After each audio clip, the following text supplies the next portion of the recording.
never. Baiklah, Bapak-Bapak dan Ibu saya, yang paling penting bagi saya adalah yang terakhir. Diharapkan nanti sebagian besar dari kita bisa pergi ke Helsinki tahun 2012, atau yang kalau tidak tahun 2012 ini pergi ke Singapura, ada IPLA yang tahun 2013 akan dilaksanakan di Singapura. Ladies and gentlemen, we really run out of time, and I'm so sorry we apologize for the technical problem earlier. And now we will have our second presentation.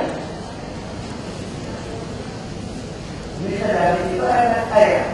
Dr. Judith will start, and then after that it will be followed by Mr. Judith. And give a big, very big applause for them. I would like to membacakan sedikit. I would like to read a bit about them. Ibu Judith is the Dean of Library Services at Montclair State University in USA. She has held several leadership positions in library organization, and she has a doctorate in library service from Columbia University. Please welcome again Dr. Judith Lin. Thank you.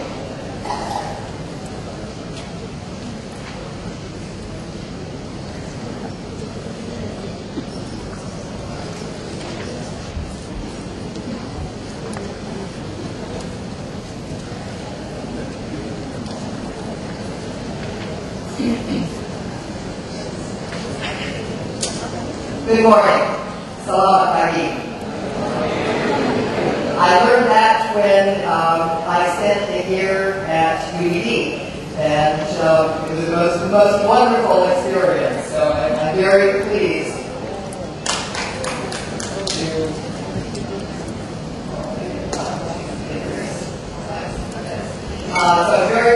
to be back in Southeast Asia. I had the opportunity to attend CONSAL in 1996 when I was at UED, and then also in 2003 I presented a paper when CONSAL was back in Brunei. So I had two opportunities, so it's very special. This is my colleague and co-author and co-presenter David's first experience, so this has been a wonderful introduction and reunion for both of us. A third author was not able to be here, but she has contributed to the paper, so we'll cover her material as well. We want to talk about two consortia in the United States. Very similar, but yet very different. We have a very complex environment for consortia in the United States, so we hope to illuminate some of the environment and then how two consortia have worked in this environment. So a little bit of background at first. There we are. And to start with, the growth of consortia in the U.S. Really took off in the 1990s. At that time, college and university libraries were facing decreasing or flat or stagnant budgets, and yet at the same time there was more scholarly research, more publications, creation and availability of databases and other kinds of electronic resources, now including streaming audio and video. And so this put a lot of demand on the libraries, particularly interlibrary loan services for the dissemination of information. There was just so much more information. Libraries had to address these demands, sometimes passing on the cost of all this new activity to the users, which meant to the faculty and the staff and the students in an academic environment. We also looked for efficiencies, so that we would do our work more efficient and therefore reduce some costs. We looked particularly resource sharing, rather than each individual library spending its own funds for certain activities. And we then started looking at multi-institutional, several institutions getting together to increase our buying power for many of these databases. But consortia is not new. It existed in the U.S. in the 19th century, mostly having to do with cataloging, sharing cataloging records, cards in the early days, and then later with computer technologies. It did reduce the need for duplicating our efforts. And then in the 1940s, people started really looking at information. It was doubling every 7 years. Card catalogs were just growing to be immense in size. Costs were rising considerably. In the 1960s came what was called the information explosion, and technology helped libraries then to move from manual cataloging to a more automated, computer-based cataloging system. Two leaders in the field were the Ohio College Library Center, now what everybody knows as OCLC, and the Research Libraries Group, which were the main large research libraries like Harvard. That started much more interlibrary loan among these organizations. Right now, we have the Research Libraries Group, which merged into OCLC. So it's possible for one consortia to merge into another consortia and become a different consortia. It's quite a fluid environment. In the 1970s, again, computer technology helped with linking these very large systems.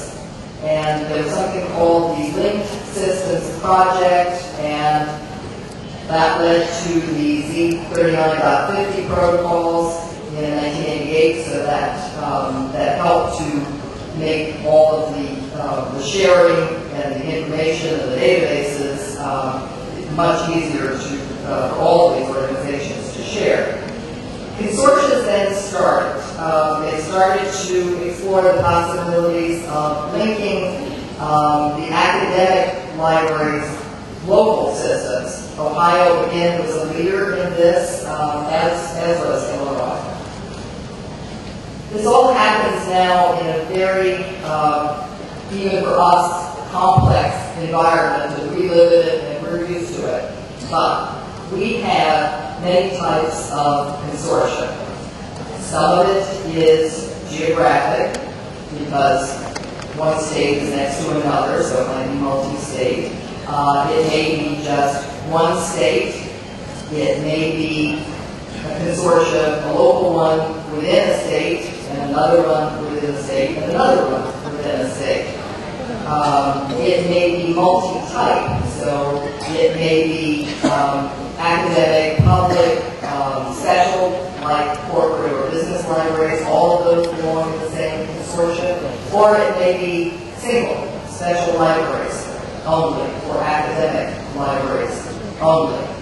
They may be state-funded, government-funded, usually by the state. They may rely on membership fees from all of the members of the consortia, or it may be a combination of the two. So there's quite a variety. And a library may belong to more than one consortia for different reasons. Sometimes it's because one consortia gives better pricing on a database. It may be that another one offers a wider selection of databases, for which one can purchase at a less cost, One may have different or better professional development programs, or it might be based on the need for a special project like digitization.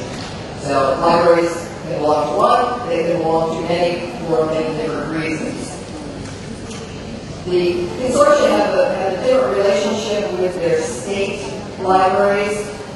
Usually, they cooperate on certain programs and projects, or it may be just that the state library is yet another library where one can borrow materials. Sometimes there is funding from the state library, sometimes not. Sometimes there is partial funding, so it varies considerably.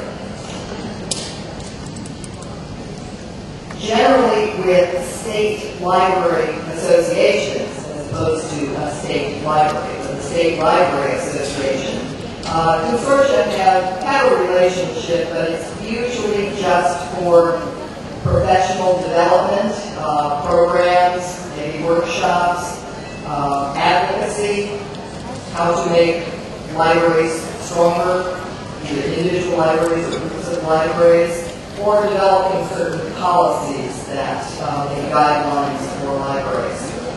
They don't tend to coordinate activities such as interlibrary loan.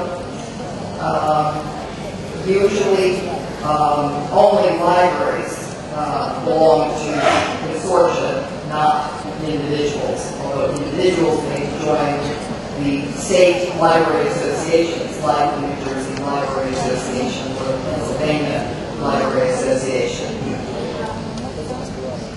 There are many benefits to joining maybe more than one consortium.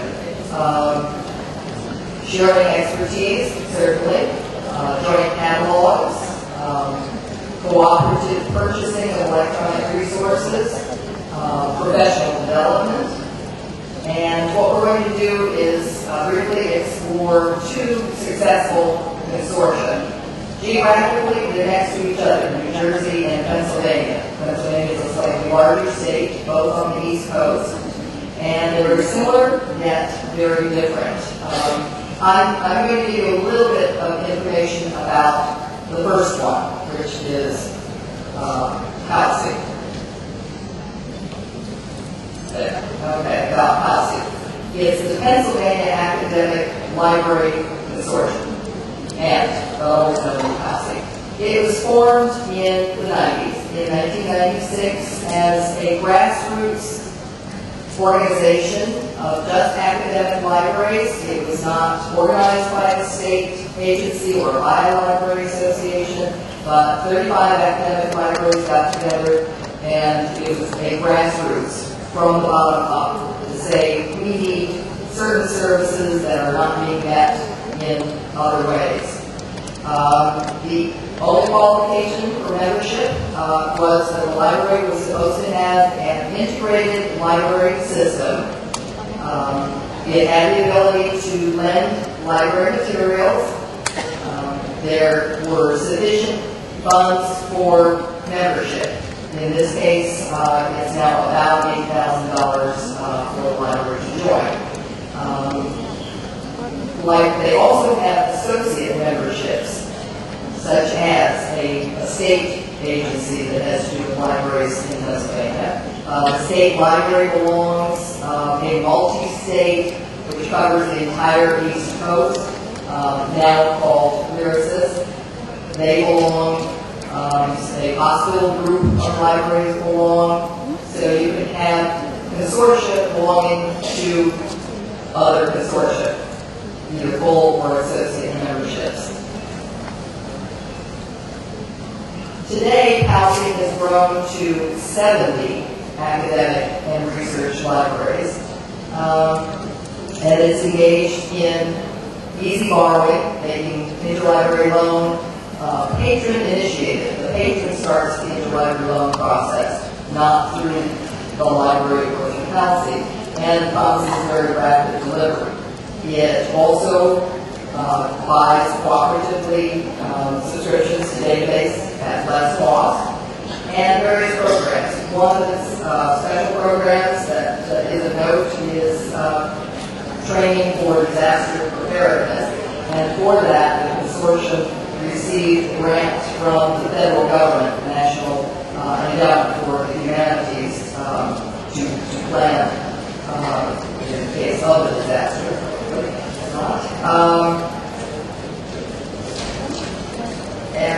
right now, CONSAL purchases and then passes on to its members approximately $1.3 million of electronic resources. So it has quite a few resources that it can pass the savings on to the members.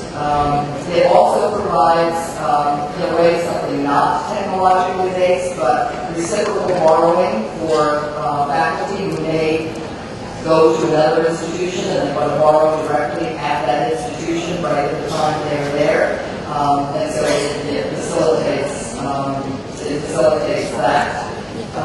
With its borrowing, it's become quite popular, and now CONSAL has doubled in its size, and collectively, CONSAL libraries have over 36 million volumes and serve a student body of more than 500,000 students. So it has grown from a small grassroots organization to a very large and complex that serves its particular membership.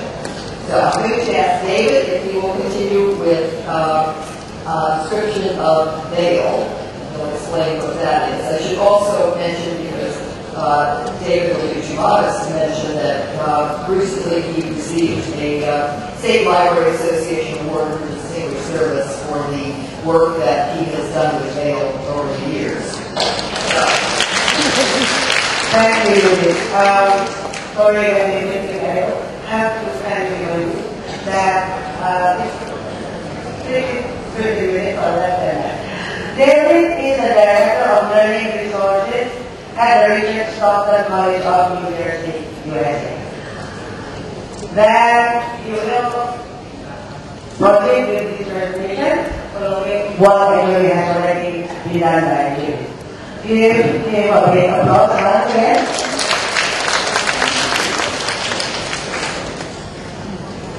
Despite all of the different professional library associations and the state library and these other consortia that were described by Dr. Hunt, we found in New Jersey that there was still a great deal of unmet need that we had to address. And most of the need dealt with this rapid expansion of technology and electronic information resources. We found that all of the academic libraries in New Jersey were hard-pressed to afford all of these technologies and these databases. Databases from some of your sponsors, ProQuest and Cengage, Gale, as well as some of your exhibitors, EBSCO and Sage. Many of us subscribed to them, but we could not afford all of them.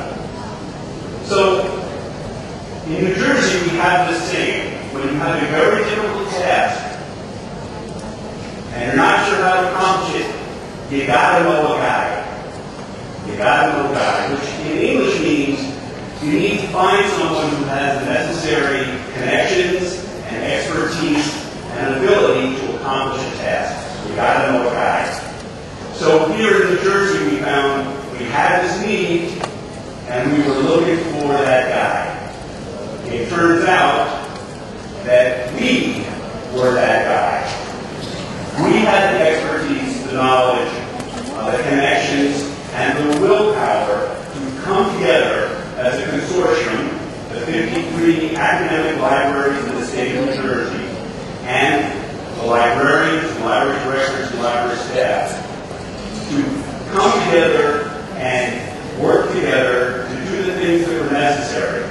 One of the reasons we have 3 authors for this paper and 2 presenters is to demonstrate as well as describe the benefits of professional collaboration.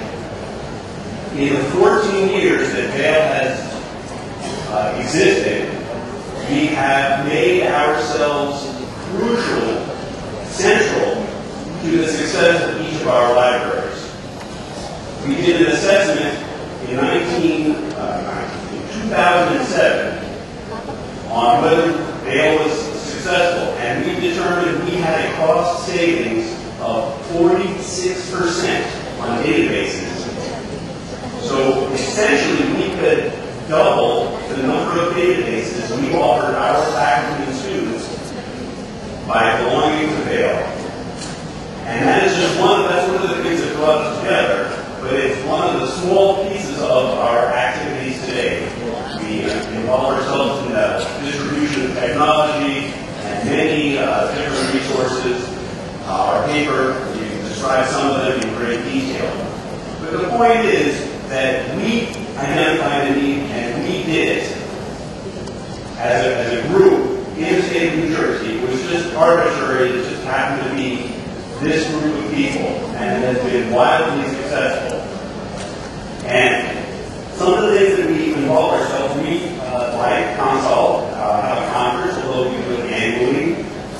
We provide training, technology training, reciprocal borrowing, which had been described before, where faculty and students can borrow materials from other libraries. We share our expertise and technology, and we have created a human network as well as a technology network. And we learned never to underestimate the power of these human contacts. Again, we're the guy you need to know. So here's a list of some of the things we do. We coordinate electronic purchases, professional development. We provide assistance with assessment, library assessment, which has become very important in the United States, and establish standards for information literacy. One of the impressive things about this is that we do this on a shoestring budget. Our operating costs for the organization amount to 2.3% of the total budget. 2% of our costs are our operations. It is primarily a volunteer organization, and it seems to work very well that way. So all of the participants save a great deal of money. There are two examples in the paper about some of the successful projects, technological projects, that both ALSI and Vail, the New Jersey Academic Library Consortium, have done. Both of them are technology. One has to do with direct sharing of materials. Students can borrow materials directly from other libraries electronically. And in Vail, we have a streaming video portal and repository, sort of like YouTube for college. And it's been enormously successful. And we've done all of this for pennies on the dollar. And we're very proud of that. And it has also created great opportunities for promotional, professional development. So I would like to summarize some of the advantages that we've determined exist in both ALSI and Vail. Both were grassroots organizations started from members, and they've grown to very robust consortia. They serve the particular needs of their members. They collaborate with organizations, improve services and resources, and most importantly, we further the teaching and research missions of our institutions. That is central to the role of libraries. We work in a collaborative environment, and we draw on the expertise of ourselves and the people with whom we interact. Again, you got to know that we're the guy. We're good examples of starting small and growing to meet the needs that are identified by the members. These projects, and many projects, and I will discuss them after the presentation, they can be small and inexpensive projects and generate great benefits to your membership, your faculty, and students. I mentioned both formal and informal networking between individuals and libraries, professional development, and the expanding use of technology, social media. Consortia can provide the environment in which to explore new technologies and test new approaches to services. One of the things we do very well is we negotiate better deals, better subscription deals with our vendors. ProQuest, Cengage, EBSCO, Sage. We sit at the table and negotiate better pricing, which you might find advantageous as well. Our consortia provide a leadership, management, and structure for services such as interlibrary loan and reciprocal borrowing directly. And maybe most importantly here, the last bullet says many activities not possible for individual libraries. Consortia enable academic libraries to continually improve in a collaborative and cooperative environment. This has become central to our success in New Jersey, and I will be glad to provide you additional details should you catch me after the presentation today. That's it. Thank you very much. Thank you.